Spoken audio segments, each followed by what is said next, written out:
Bonjour chers téléspectateurs, bienvenue dans votre émission Réfléchissons ensemble, une émission qui vous parle de plusieurs sujets. Alors aujourd'hui, comme vous le savez bien, c'est l'actualité, nous sommes dans l'ère de l'actualité.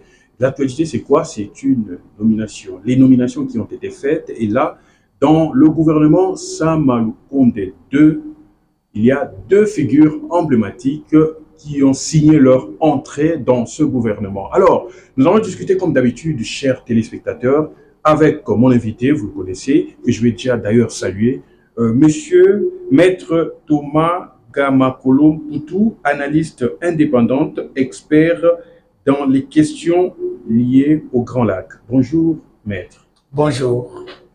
Alors, deux thèmes pour en parler aujourd'hui, c'est bien évidemment avec Vital Kamerhe, l'économie congolaise pourra-t-elle décoller? Quelles sont les priorités abordées pour soigner le panier de la ménagère? Deuxième thème, Jean-Pierre Bemba à la défense, les crises tumultueuses à l'est du pays pourront-elles connaître son épilogue? Alors, quels sont entre autres les thèmes? Alors, sans plus tarder, Maître Thomas. Aujourd'hui, nous avons d'abord à la défense, nous allons commencer avec le deuxième thème, à la défense, Jean-Pierre Bemba.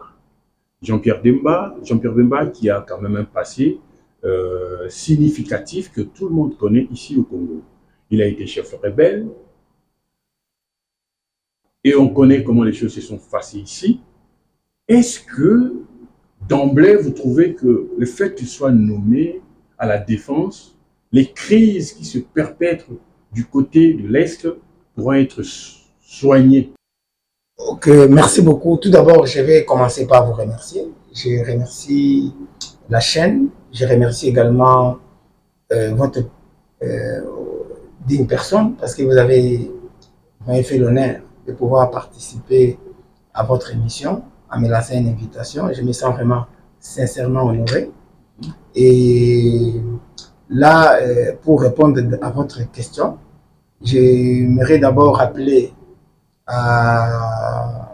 aux téléspectateurs que Jean-Pierre Bemba, c'est une figure de proue de la politique congolaise depuis au moins 2006.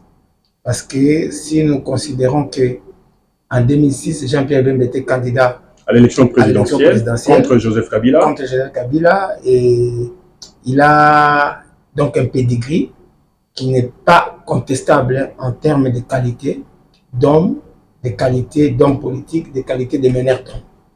Donc, à ce niveau-là, il ne faut pas qu'il y ait d'amalgame. C'est un monsieur dont les qualités intellectuelles et les qualités de meneur d'homme et des qualités d'homme politique sont avérées.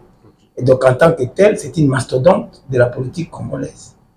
Alors, par rapport maintenant à son intégration du gouvernement Sama Lukonde, vous posez la question de savoir si sa participation dans ce gouvernement pourra apporter quelque chose comme solution dans la crise qui prévaut dans les Grands Lacs.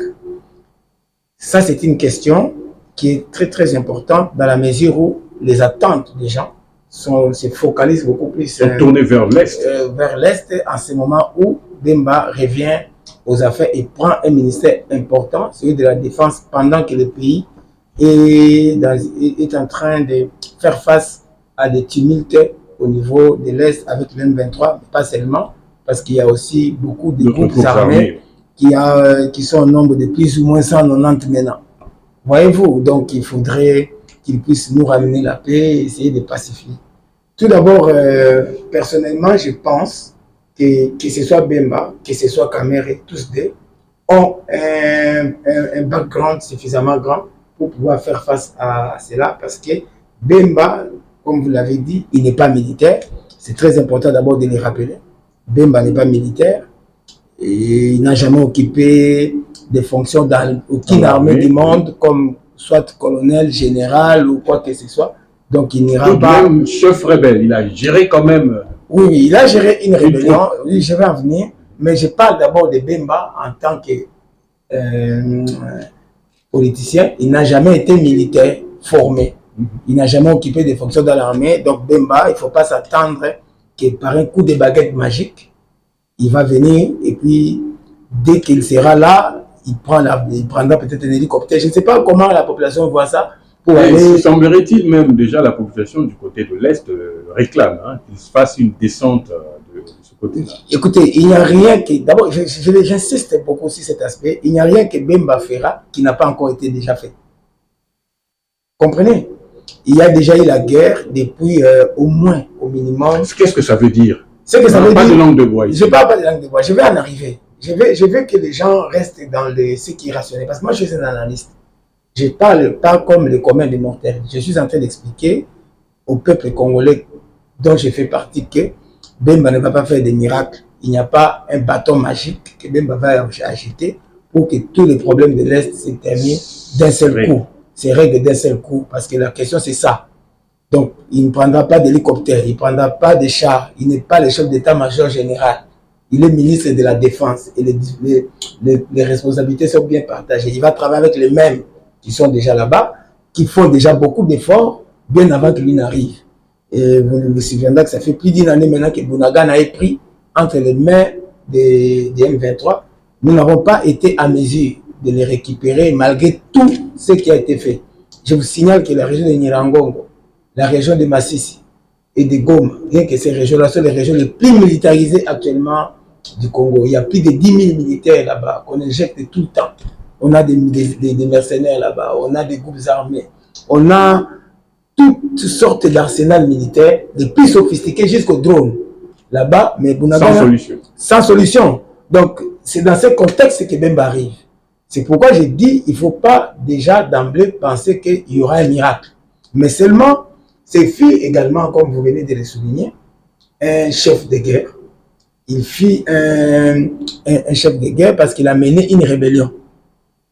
À ce titre, il s'y connaît un peu, dans la manière dont... Un peu. Oui, parce qu'il peut parler, il sait comment parler aux militaires, il sait comment les motiver, il sait comment insuffler une énergie, et qui sait, peut-être parce que lui connaît mieux la guerre, pour y avoir directement été impliqué en tant que chef de guerre, il voudra peut-être faire ce qui est nécessaire pour peut-être ne pas continuer toujours sur la voie de la guerre qui semble être une impasse. Voyez-vous, parce que Bemba connaît la guerre, il connaît les dangers de la guerre, il connaît les affres de la guerre. Il sait aussi qu'est-ce qu'est l'absurdité de la guerre. Parce que tous ces gens qui se battent là-bas, mon frère, si vous prenez tous ces militaires, vous leur demandez pourquoi vous faites la guerre. Très peu seront en mesure de vous expliquer. Le sujet de la guerre, c'est quoi? Pourquoi on se bat? C'est là. Pourquoi il y a la guerre de l'Est actuellement? Il y a les raisons économiques. C'est ce que les gens disent. Mais en réalité, les raisons économiques peuvent être une conséquence de la guerre. La guerre a sa logique propre. Les gens font la guerre parce qu'ils ne veulent pas être tués. C'est-à-dire que si on m'envoie en guerre, moi en tant que soldat, si on m'envoie en guerre, je vais tuer pour ne pas être tué. Est-ce que je connais nécessairement pourquoi je ne me bats?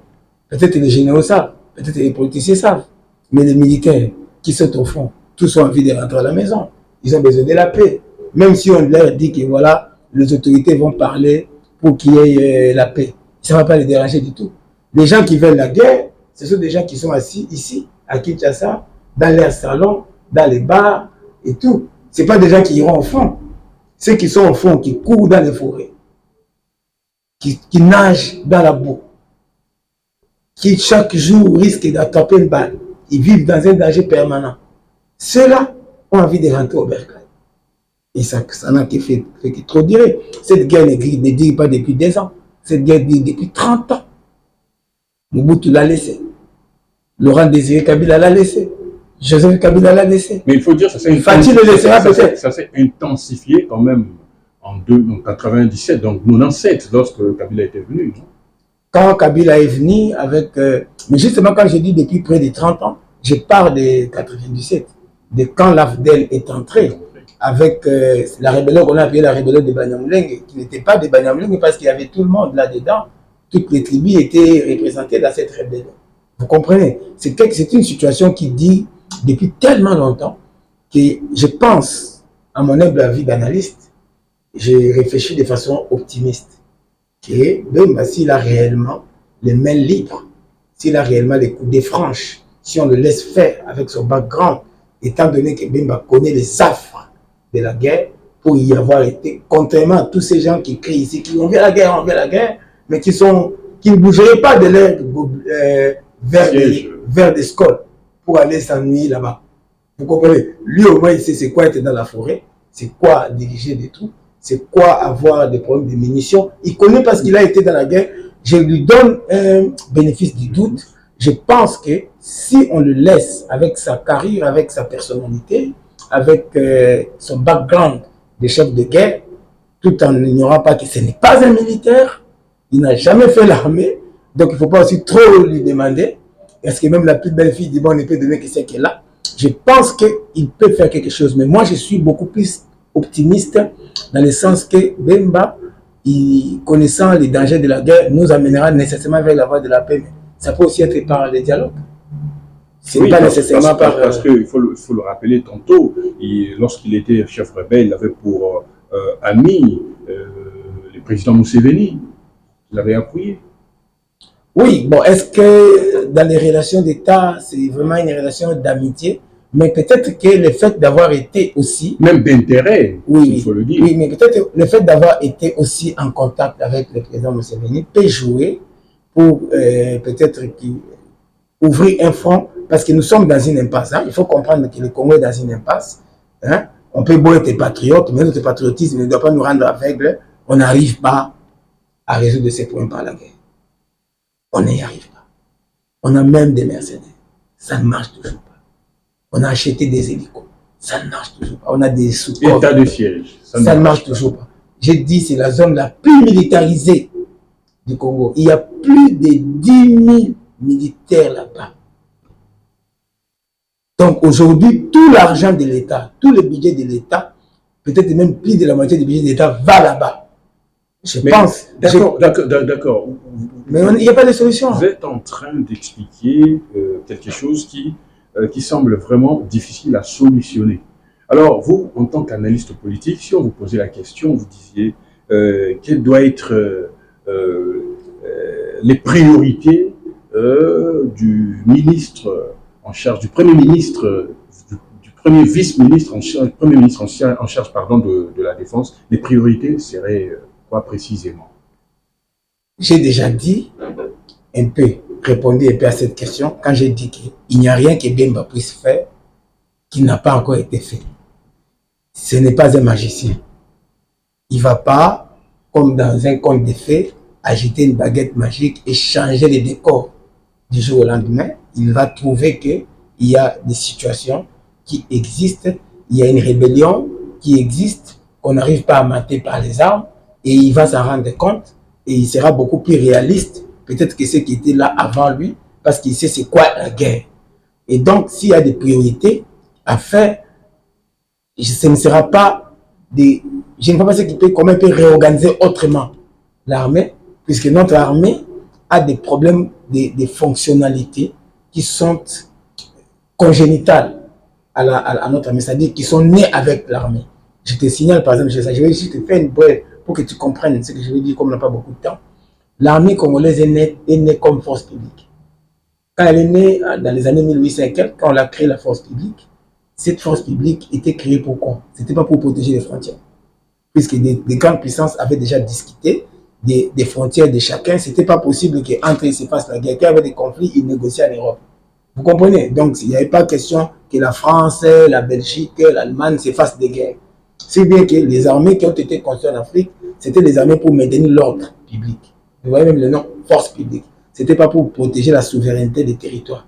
C'était pour maintenir l'ordre, essayer de faire en sorte que les ordres du roi soient appliqués et quand les gens voulaient se révolter, mater ces révoltes. Vous voyez un peu comment l'armée était constituée? Elle était constituée pour ça.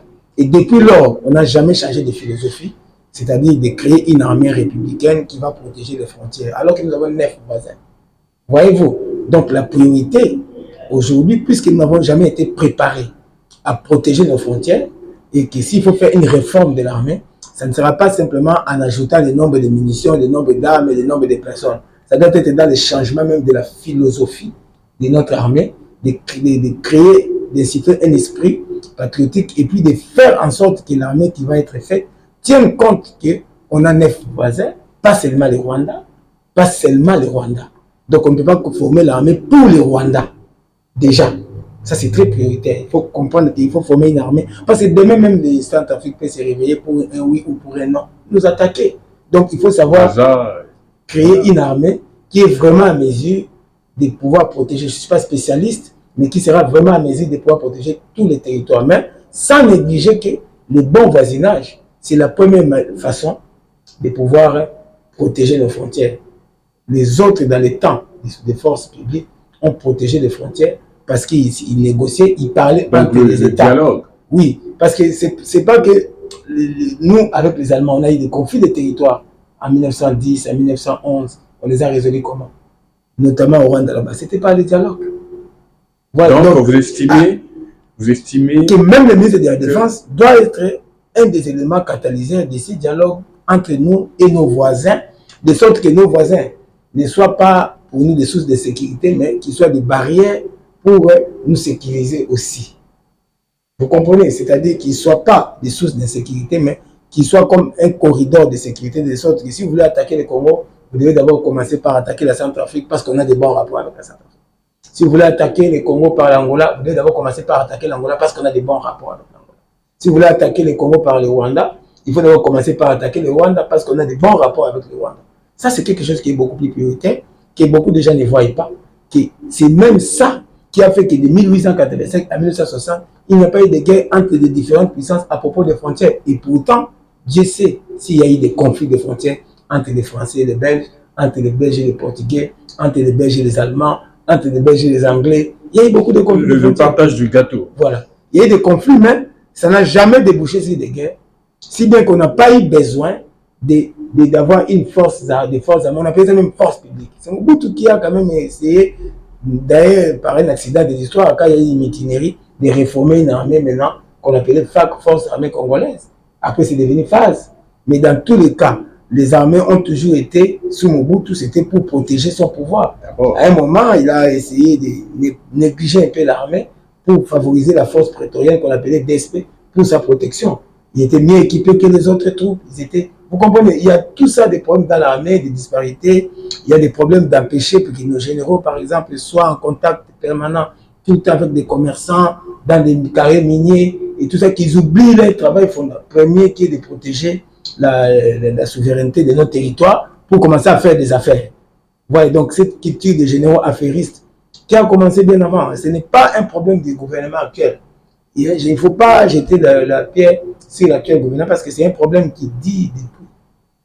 On peut me remonter à 1800, vous allez voir que l'armée a toujours été une armée pour protéger les pouvoirs, d'abord du roi, de Mobutu, des présidents. Et donc, la bonne solution serait aller au dialogue, pas acheter les armes, pas donner. Il y a déjà, j'ai bien dit, les coins les plus militarisés de la RDC, c'est donc Goma, ça ne sert Masisi, Nirangongo. Quand on prend seulement ces trois territoires-là, il n'y a pas un endroit actuellement au Congo où il y a plus d'armes que là-bas. Ce n'est pas un problème d'armes.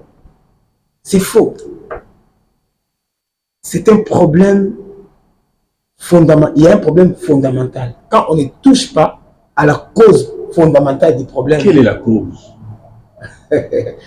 Vous m'avez dit tout à l'heure que c'est les minéraux, mais j'ai dit déjà que ce n'est pas les minéraux. Les minéraux n'est qu'une conséquence. Parce que quand vous êtes dans un coin où il y a des guerres permanentes, tous ces groupes armés trafiquent également des ors de l'or, du coltan, partout là-bas. Donc, les gens qui sont partout dans le monde, ils viennent se servir. Mais ce n'est pas ça qui est la cause. La cause est de mal vivre ensemble. On n'a plus de vouloir vivre collectif. On ne s'accepte pas. Le Congo est devenu un pays qui est en voie de disparition parce que nous sommes en train de nous émietter. Vous voyez, on ne s'accepte pas, on dit que tel n'est pas congolais, tel il est Tutsi, donc il n'est pas congolais, tel il est Hutu, donc tel il est ceci. Donc on a chez nous des rébellions étrangers qui essaient de déshabiller leur pays, qui sont là un peu comme adoubés, comme acceptés. Vous voyez, tout ça, nous-mêmes le fait de renforcer l'armement à l'Est, vu du Congo, c'est sécurisant. Vu par les voisins, c'est inquiétant. Donc, même rien que ça, quand vous renforcez, c'est comme si moi je mets le missiles chez moi, ça regarde dans un pays étranger. Par exemple, à Brazza. Et Brazza voit qu'on a amassé des hommes dans les trous. On a des missiles, des chars, des drones. Pour Brazza, c'est inquiétant. Pour nous, c'est sécurisant. Oui, donc il y a beaucoup de problèmes qui devraient en principe être résolus à travers des dialogues qui ont commencé déjà à Luanda, à Rwanda, à Bujumbura, à Addis Abeba. Il y a beaucoup d'accords. Il faut les mettre. Le non-respect de ces accords également nourrit la guerre. Et la guerre elle-même nourrit la guerre. Parce que si vous choisissez la guerre, il faut savoir que vous aurez d'autres guerres, vous aurez des guerres. Celui qui veut la guerre, il aura la guerre. Celui qui veut la paix, il y travaille, il aura la paix. Donc, je ne pense pas que si on ne résout pas le problème de mal vivre ensemble au Congo, des rejets des communautés, des rejets d'autres Congolais, on pourra avoir la paix à l'Est, quelles que soient les armes, quelles que soient les bombes. Donc on peut dire que le nouveau ministre qui entre, donc il a du pain sur la planche. Oui, il a du pain sur la planche. Il a du pain sur la planche parce que, mais je pense, hein, je le dis, moi je suis optimiste. Hein.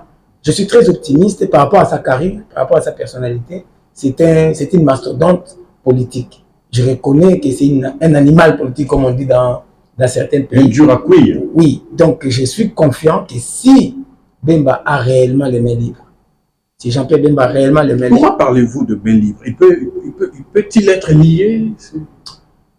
Vous savez, même le président, hein, peut-être il n'a toujours pas les mains libres. Vous savez, personne n'est vraiment totalement libre de faire sa volonté dans ce monde. Et lorsque vous êtes dans un gouvernement, vous n'avez pas, c'est pas vous-même qui décidez.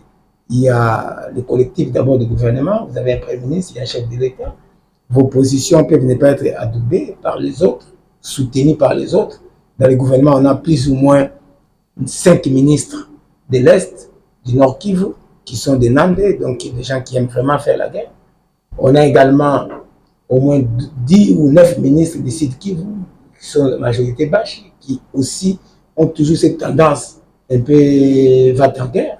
Vous avez vu que, par exemple, il y a eu Nzangi, Moïndo Nzangi, qui a, chaque fois quand il fait des sorties, hein, il fait des sorties du genre, il veut que des groupes armés figurent comme supplétifs de notre armée. Vous voyez, tout ça sont des problèmes qui peuvent faire qu'il n'ait pas, qu'il y ait des difficultés de coq en jambe, s'il veut peut-être aller dans la voie que moi j'estime raisonnable, c'est-à-dire la voie du dialogue, la voie des négociations interétatiques, et peut-être la voie de Kwasekadi, il est ami de Museveni. S'il veut aller dans cette voie-là, comme vous dites qu'il est ami, il a des liens pour rapprocher.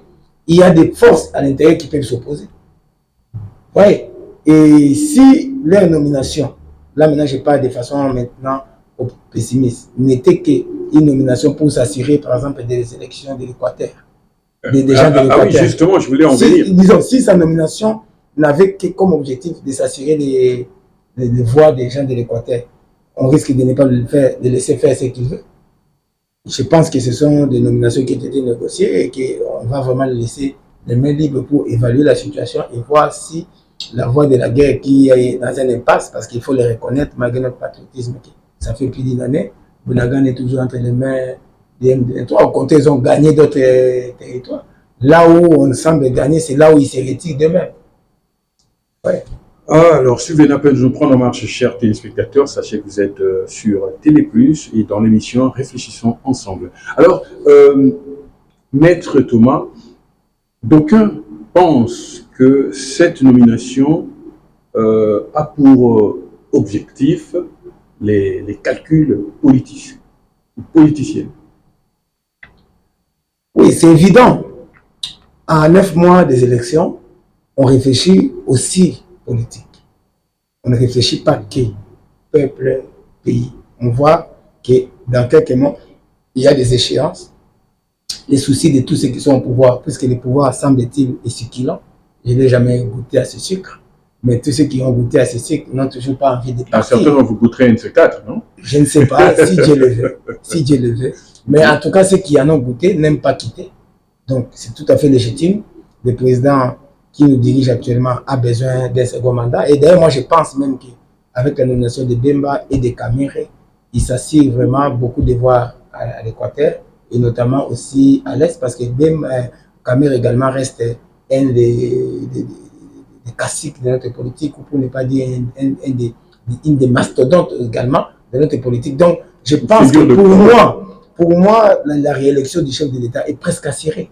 avec ces dénominations, rien qu'avec ces dénominations. Donc on ne peut pas exclure les calculs purement politiciens, mais ce n'est pas non plus un péché. Hein. Ce n'est pas que j'ai dit ça pour critiquer, non, c'est tout à fait normal. Quand on est politicien, on cherche à conquérir les pouvoirs, à les garder le plus longtemps possible avant de les céder. C'est de bonnes guerres. Mais seulement, je voudrais dire ceci. Comme on a la chance d'avoir des gens... Tel peut être le cas, donc l'aspiration du peuple sera foulée aux pieds. Pas nécessairement. Pas nécessairement. Pourquoi? Parce que je vous dis que sa nomination a suscité quand même de l'engouement. Mais l'engouement, pourquoi? Pourquoi? Parce qu'on trouve que non, c'est l'homme à la situation. C'est quelle situation? Parce que je vous ai dit qu'il n'est pas militaire. Mais c'est parce que les citoyens lambda pensent. Mais il faut quand même que les citoyens lambda sachent que Bemba n'a jamais été ni colonel, ni général, ni capitaine. C'est un civil. Même s'il était responsable du groupe armé, mais c'est un civil. Il ne faut pas lui donner aussi trop d'espérance. C'est pourquoi les gens sont toujours déçus. Parce que la déception, c'est toujours à la hauteur de vos espérances. Il ne faut pas trop faire espérer sur quelqu'un.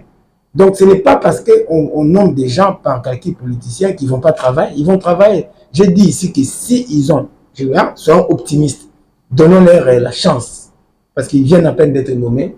Donnons-leur la chance, le bénéfice du doute. Soyons optimistes. S'ils travaillent et qu'on leur laisse les coudées franches, les mains libres.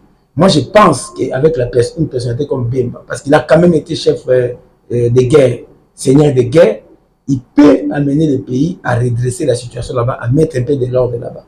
Mais simplement, je pense que s'il vient pour continuer sur la même lancée, parce que tout ce qu'il va faire, s'il vient pour faire la guerre, ça a déjà été tenté par son prédécesseur. Donc, il aura les mêmes difficultés et les mêmes impasses. Mais par contre, s'il ouvre une fenêtre, une petite fenêtre, pour dialoguer notamment avec les M23 qui se disent qu'ils sont Congolais, qui se reconnaissent Congolais, voyez, de les écouter quand même, de dire, bon voilà, ils disent qu'ils sont Congolais, écoutons un peu leurs arguments. Peut-être qu'il peut arriver à réussir là où les autres avant lui ont échoué. Voyez-vous? Et c'est par rapport à ça que j'ai dit que ce sera peut-être difficile parce que le langage du gouvernement vis-à-vis de ces mouvements, c'est de dire qu'ils sont des terroristes, ce ne sont pas des Congolais, ce sont des Rwandais. Vous comprenez? Et je me dis, celui qui viendra pour dire que bon, moi je vais quand même écouter ce qu'ils veulent dire. Donnez-leur le fait que cette chance-là... Par exemple, dans le M23, oui, nous, de façon communicationnelle, on dit que les M23 sont des étrangers, mais ça se trouve que non, dans le M23, le mouvement M23, il y a des Congolais. Bien sûr. C'est pourquoi j'ai dit qu'il faut d'abord les écouter. Parce que moi, je ne sais pas, mais tous les communiqués que le M23 fait, quand vous lisez, vous allez vous rendre compte qu'à la fin, ils disent toujours qu'ils veulent le dialogue. Ils veulent le dialogue avec le gouvernement. Alors, apparemment, ils ne revendiquent même pas de prendre le pouvoir à Kinshasa. Donc, ils ont des revendications qui sont peut-être entendables. Et si les ministres de la Défense actuels associent au bâton la carotte, en allant peut-être les écouter, là, je pense qu'il peut faire quelque chose de différent. Mais si c'est vient pour faire la guerre, bon, je lui signale déjà qu'il y a déjà des gens qui font la guerre. Avant qu'il ne vienne. Ça n'a pas donné quelque chose de bon. Parce qu'il y a des gens qui disent que le dialogue n'a rien donné de bon. Mais la guerre, pisse encore, n'a absolument rien donné. Parce que même les quelques retraits que nous avons ici du M23, c'est en application des accords de Luanda, des accords de Bujumbura, où ils ont dit qu'ils vont se désengager. Ouais, c'est l'application du Luanda parce qu'il y avait un calendrier. C'est ça qu'ils appliquent. Et même le rythme n'est pas assez parce que chaque fois qu'ils libèrent, il y a les Ouazalais, donc des groupes armés autres qui viennent occuper, comme ils sont en tenue FARDC, ils reviennent, ça crée encore des conflits parce qu'ils reviennent pour les chasser, parce qu'eux veulent laisser seulement entre les mains soit des Burundais, soit des Kenyans, soit des Ougandais, comme le chef d'état-major ont fait des divisions que tels vont occuper l'Est, tel le centre, tel l'Ouest. Ouais. Maintenant, malheureusement, qu'est-ce qui se passe? Quand ils quittent les Ouazalais, ils reviennent, ça crée des dissensions, ça crée des conflits, ça crée encore d'autres combats. Mais en réalité, n'eût été les accords de Luanda, je vous dis que ces territoires-là de Saké, c'est déjà à quelques kilomètres de Goma. Kibumba, c'est déjà Goma. Okay. Voyez-vous, donc vous voyez, il vient dans ce contexte. Alors, est-ce qu'on va le laisser, quand je dis est-ce qu'on va laisser les mains libres, est-ce qu'on va le laisser peut-être ajouter cette nouvelle donne? Parce que celui qui peut faire ajouter cette donne-là, d'ouvrir cette fenêtre, de rapprocher un peu pour entendre, il doit avoir beaucoup de liberté. Dans un environnement où on dit que ce sont les terroristes, on ne peut pas parler avec eux. Vous comprenez un peu l'obstacle? D'accord, j'espère que les jours à venir, ça va nous éclaircir un peu, on verra ce que ça donne. Sinon, bon vent au nouveau vice-premier ministre, ministre de la Défense, Jean-Pierre Bemba. Alors nous allons passer maintenant à l'autre thème. Le premier thème, on a inversé. Je rappelle, chers téléspectateurs, souvenez à peine de nous prendre en marche. Je suis bien évidemment avec Maître Thomas Gama-Kolom-Poutou. Il est analyste indépendant, expert des questions du Grand Lac. Revenons maintenant à l'économie. Aujourd'hui, c'est vrai, le gouvernement est en train de vanter toutes les prouesses qu'il arrive à organiser au niveau national, économiquement parlant. Okay? Mais il y a les dollars qui grimpent par-ci, le panier de la ménagère qui souffre par-là. Est-ce que la nomination de Vital Kamerhe comme étant le chef de l'économie congolaise est une bonne chose? Est-ce qu'on peut espérer mieux? Tout d'abord, tout en les félicitant, c'est vraiment l'homme qu'il faut, à la place qu'il faut. Je trouve qu'il est totalement compétent pour le poste. Il a les épaules suffisamment larges pour essayer de maîtriser toutes ces difficultés dont vous parlez, d'inflation, du panier de la ménagère qui file au galop, parce que déjà la boîte de tomates est à 700 francs. Je crois qu'en tant qu'économiste, il a le background qui convient, mais aussi en tant qu'homme politique, c'est un, comme je dis, je ne cesse de le dire, c'est une mastodonte politique. Alors, là encore, s'il est soutenu, s'il a des franges, il peut également inverser la situation. Mais seulement, je voudrais revenir pour dire ceci, seul, il ne peut rien. Sans le soutien des autres et du gouvernement et de la population. Seul, il ne peut rien. Personne ne peut venir seul et arranger la situation. Donc, ce n'est pas non plus un magicien. Vous voyez, je fais un impasse sur ces déboires judiciaires, mais je me dis, je parle de l'homme. L'homme Kamerhe, c'est un homme valable. Personne ne peut contester ses capacités, ses qualités sur le plan intellectuel et son expérience. Je rappelle que Kamerhe a été déjà président de l'Assemblée nationale. Oui. Kamerhe a été, à l'époque même, il a été commissaire général du gouvernement chargé des affaires de la Monique. À l'époque, ce n'était pas Monesco, Monique. Il a été à San City. Ce qui m'intéresse beaucoup plus par sa personnalité, ce n'est même pas seulement ses qualités économiques, mais c'est que dans la politique de ces derniers temps, je peux dire que c'est le politicien qui peut avoir le plus d'expérience. Donc il a l'expertise. Il a l'expertise et l'expérience. Et par son expérience, il peut faire beaucoup si on le laisse les mains libres. Mais ce qui m'intéresse beaucoup, c'est la personnalité de Kamerhe. Ce n'est pas par rapport à l'économie seulement. C'est même par rapport à cette fenêtre dont je parle, par rapport aux négociations avec les pays voisins. Vous pensez qu'il sera... Je pense parce que vous vous rappellerez que la dernière mission que Kamerhe a fait, si vous êtes un observateur politique, au nom du gouvernement, c'était sa caravane de la paix. Quand il est allé jusqu'à Bunagana là-bas, il est allé sillonner, il est rentré avec des résolutions, et ce n'était pas par rapport, il n'a pas incité à la guerre. C'est une des voies les plus raisonnables de ce gouvernement. Il n'a pas incité à la guerre, il a par contre dit qu'on devait aller vers la paix. Et cette phrase que j'ai reprise avant est de lui, si je me mémoire est bonne, parce qu'il avait dit, au lieu de faire en sorte que nos voisins deviennent une source de sécurité, faisons en sorte que les voisins deviennent une source, comme une barrière de sécurité pour nous. Donc, en créant des relations de bon voisinage. Et les voir à l'économie me donne l'espoir que les relations entre nous et le Rwanda peuvent s'apaiser. Ça me donne cet espoir-là. Pourquoi? Ça, c'est mon analyse en tant qu'analyste indépendant.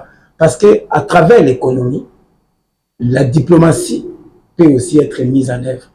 Il y a des liens commerciaux que nous avions noués avec le Rwanda à l'époque de Oufadji, le président de la République, son Excellence Félix-Antoine Tshisekedi, était au Rwanda, je crois en juin 2021. On a signé quelques accords commerciaux. Il peut les redynamiser, les remettre en place avec non seulement le Rwanda, on a signé également avec l'Ouganda, avec le Burundi, avec tous les pays de la région. Et lui, il a toujours été pour des relations pacifiées avec tous les pays de la région pour amener la paix au Congo. Et sa vision-là, en tant que ministre de l'économie, parce qu'il est dans le gouvernement, n'oubliez pas qu'il est vice-premier ministre, il n'est pas seulement ministre de l'économie, il est vice-premier ministre. Donc, il a un rôle prépondérant, une voix prépondérante. Il peut amener les pays à renouer encore des relations parce que la seule solution pour amener également la prospérité économique ici au Congo, c'est la paix dans l'Est. Et donc, il peut également être un catalyseur, un élément, un facteur d'apaisement entre nous et le Rwanda à travers des accords commerciaux, à travers une coopération économique étroite, et tous les deux pays auront des intérêts réciproques qui feront que l'utilité de nous faire la guerre sera de moins en moins palpable, ou disons visible. Donc à ce moment-là, on pourra peut-être avoir des relations, parce que nous devons aller vers la paix. On ne peut pas développer une économie sans la paix. C'est pas possible. Il faut la justice, il faut la paix pour que nous puissions penser à développer. Sinon, il n'y aura rien. Donc, en grosso modo, le président de la République, Félix Antoine Tshisekedi, a joué une belle carte. Si seulement, ça c'est, je parle maintenant du côté, ça j'ai parlé du côté optimiste, mais du côté pessimiste existe. Si ce n'est pas uniquement pour la réélection, parce qu'avec ces deux choix seulement, il a fait déjà les piliers du travail pour sa réélection. Mais si pour lui, ça se cantonne à ça, et qu'il ne le laisse pas la liberté nécessaire pour mener les politiques que je suis en train de préconiser ici, d'aller vers la pacification de nos rapports avec nos voisins au plan bilatéral et au plan régional, en ce moment-là, qu'est-ce qui peut arriver? Ça sera un échec cuisant. On va rester toujours là à nous entretuer, à courir dans tous les forêts, à faire courir nos militaires ça et là, sans résultat palpable. Vous comprenez ce que j'ai te dire? Et cela va plomber l'économie. Ça va plomber l'économie et la boîte de tomates qui est à 700 va arriver jusqu'à 1400. Et vous voyez, ça ne va pas profiter. Il pourra même être réélu, mais il ne saura pas diriger les pays dans son entièreté. Parce que ça restera toujours des zones où le gouvernement n'aura pas des droits, la même mise. Parce qu'il y aura toujours des rébellions là-bas qui vont continuer à piler. Et ce n'est pas bon. Ce n'est pas bon que lors du deuxième mandat, qu'il passe encore avec des guerres. Donc il faut absolument qu'il laisse à ces gens-là qu'il a nommés la liberté. Sinon, en tout cas, des côtés péjoratifs, des côtés pessimistes, là c'est mon côté maintenant pessimiste, la vision pessimiste est que rien ne va marcher, la guerre ne va pas évoluer, on va toujours être là à faire des yo-yo, on a récupéré, on a pris, on a récupéré, on a pris. Bon finalement, quel est ce pays qui peut se développer s'il n'y a pas de paix? Aucun pays au monde ne peut se développer sans la paix. Donc, je souhaite que pour une bonne administration du pays, que non seulement qu'on les désigne parce qu'électoralement ils pèsent, mais aussi parce que leurs idées, moi j'ai suivi les idées de Kamere, ses recommandations après sa caravane de paix, c'était vers le dialogue, vers la paix, qu'on les laisse chercher, même par la voie du dialogue. Ce n'est pas une honte de gagner la guerre par le dialogue, c'est une autre façon de faire la guerre. Merci beaucoup, Maître Thomas Gamakolo Poutou, analyste indépendant, expert des questions dans les Grands Lacs. Merci beaucoup. Nous sommes arrivés à la fin de cet entretien. Quant à vous, chers auditeurs, merci. On se retrouve prochainement, même télévision, même heure. Et n'oubliez pas, partez sur nos plateformes, les réseaux sociaux, YouTube, Téléplus RDC, Facebook, Téléplus, et vous aurez tous nos numéros. Merci à la technique, merci à Christian Kiongo, merci à toute la régie. Merci et ciao.